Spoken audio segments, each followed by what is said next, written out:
Welcome to Sridevi சமையல். இன்றைக்கி நம்ம சமையல் என்ன செய்ய போகிறோம் அப்படின்னா, குழந்தையிலேருந்து பெரிய வரைக்குங்க பூரினா எல்லாத்துக்குமே ரொம்ப பிடிக்கும்.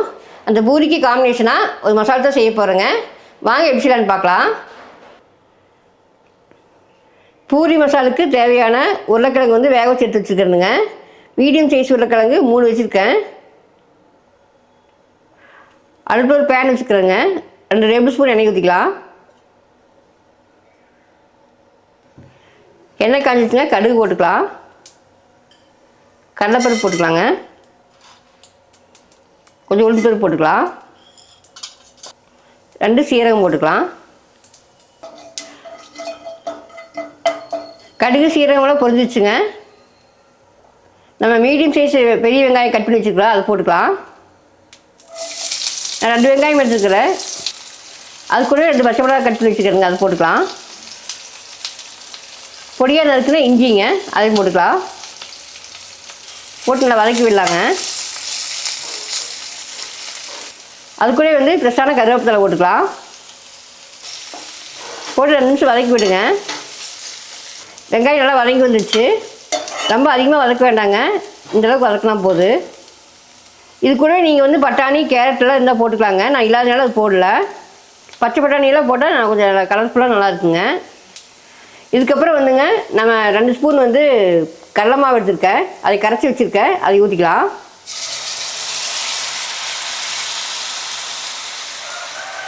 இந்த கடலை மாவு வந்துங்க கொஞ்சம் திக்னஸ்க்காகத்தான் வந்து நான் கடலை மாவு ஊற்றுறோம். இது கூட வந்து கொஞ்சம் தண்ணி விட்டுக்கலாங்க. நான் கொதித்து வர்றப்போ திக்னஸ் ஆகும். கொஞ்சம் மஞ்சள்தூள் போட்டுக்கலாம். ஒரு 1/2 ஸ்பூன் போட்டுக்குங்க. மசாலாவுக்கு தேவையான உப்பு போட்டுக்கலாங்க. போட்டு நல்லா கலக்கி விடலாம். கடலை மாவு போட்டு நான் கொதி வந்தால் நல்லா திக்னஸ் ஆகிடுங்க. அதனால் கொஞ்சம் தாராளமாக கொஞ்சம் தண்ணி விட்டுக்குங்க.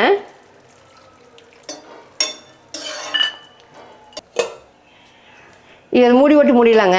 ஒரு 2 நிமிஷம் கொதிக்கிட்டு ஓப்பன் பண்ணி பார்க்கலாங்க. பாருங்கள், கடலை மாவு போட்டு ஒரு 2 நிமிஷம் கொதிக்க வச்சுட்டேன். பச்சை வாசனை எல்லாம் போயிடுச்சுங்க. இது கூட வந்து நம்ம மசிச்சு வச்சு உருளைக்கிழங்கு போட்டுக்கலாங்க.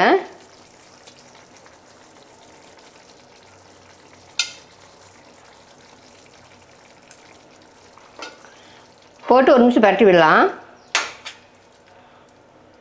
பாருங்கள், கலக்கி விட்டுட்டேன். இது வந்து 1 நிமிஷம் வந்து மூடி போட்டு மூடிடலாங்க. ஓப்பன் பண்ணி பார்க்கலாம். உருளைக்கிழங்கு போட்டு 1 நிமிஷம் நம்ம கொதிக்க விட்டோங்க. மசாலா வந்து ரெடி ஆயிடுச்சு. நான் திறக்கிறப்ப நல்லா மணமாக இருக்குதுங்க. இதுக்கு பிறகு நான் கட் பண்ணி வச்ச கொத்தமல்லியை வந்து போட்டுடலாம். போட்டு அடுப்பு ஆஃப் பண்ணிடலாங்க. பாருங்கள், டேஸ்ட்டான ஒரு பூரி மசாலா ரெடி ஆயிடுச்சு. அடுத்தது வந்து பூரிக்கு மாவு பிசைஞ்சுக்கலாங்க. 1 கப்பு கோதுமை மாவு எடுத்துக்கிறேங்க. இந்த மாவு கூடங்க 1 ஸ்பூன் வெள்ளை ரவை போட்டுக்கலாம்.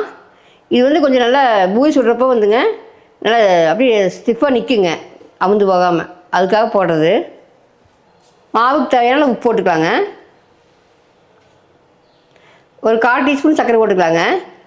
லைட்டாக சர்க்கரை போட்டாங்க அந்த பூரி வந்துங்க நிறைய ப்ரௌன் கலர் மாதிரி வரும் இல்லைங்களா, அதுக்காக வந்து சர்க்கரை போடுறது.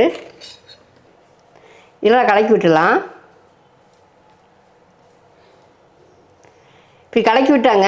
உப்புலாம் வந்து ஒரு சேர கலங்கி வந்துடுங்க.